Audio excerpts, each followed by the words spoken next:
here's a question for you. How do you choose the fastest line or the fastest lane on the highway? Turns out science can help. Here's GMA technology contributor Becky Worley. A world without lines would be total chaos, but standing, waiting, So what if you could outsmart lines? And I'm not talking about cutting. We're experimenting with 3 of the longest lines to see if you can tactically outmaneuver the masses to shorten your wait times. The grocery store. Dan Meyer is a math teacher who's done some serious science research on which line is faster. Are you ready to go shopping? I'm ready. All right, let's do it. Dan Meyer's theory is that it's not how many items, but how many people are in front of you. So let's imagine these are 2 lines. This is the express line. Everybody has a couple of items, but 3 people in line. And this is a line where there's 1 person whose cart is overflowing. This is the safest bet here because all 3 of these ones right here, they have to have the whole pleasantries in the transaction, the hi, how are you, which takes 48 seconds on average. Each one of these items is only 2.8 seconds on average. So you'd rather have 17 more items in a line than 1 more person. It was time to put this to the test. 12 items, here we come. You go in your regular line with your 12 items, and I'll go in the express line with my 12 items. Start your stopwatch. So I've got 7 people in front of me in line. Dan here has 1, 2, 3, 4. One's checking out. And look at the size of that cart. It's loaded with stuff. I thought I'd be through the express line way faster, but I gotta say, it was neck and neck. Oh, it's exciting. And in the end, I only beat Dan by about a minute. What happened here? We had a lot of confounding variables, they're called. We had produce in front of me, several dozen produce items, which take time. Right. So you stand by the math? I stand by it.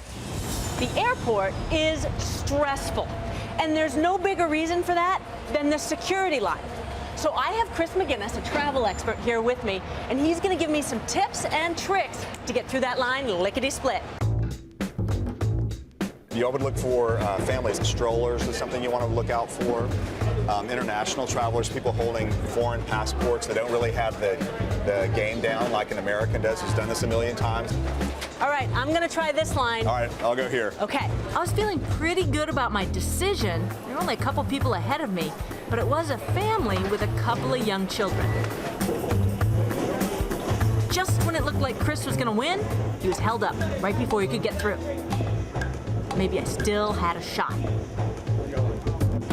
Yeah, your line was a lot faster than mine. About 2 or 3 minutes. 2 or 3 minutes. And it was the fact that I had the strollers and all the kids' stuff in front of me. Exactly. Those are the things you have to watch out for. I mean, I had an elderly gentleman in front of me, had some problems, but still, the TSA was on it and got us right through. Now for the ultimate line test, traffic. I've enlisted the help of my good friend Bob Burdick, a slow and steady kind of guy. He'll be driving in 1 lane with the flow of traffic. I, on the other hand, will be driving like a total maniac, zigging, zagging, trying to get ahead. And the question, which one of us will get to our destination first? Are you ready? Yes. Let's do it. Okay, my whole thing is I'm just going to go by which lane is fastest right this second. We're crossing the notorious Bay Bridge. It's an hour commute on most mornings. Just get in that lane.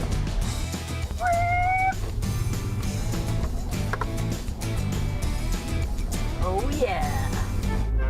Guy just jumped in front of me with a Mercedes. In the end, I shaved about 9 minutes off an hour-long commute, which is significant. Oh, there he is. Here you go, bud. Becky cheated. So there you have it. 3 lines, 3 tests, no foolproof solutions, but a few tactics. And remember, all things come to those who stand and wait.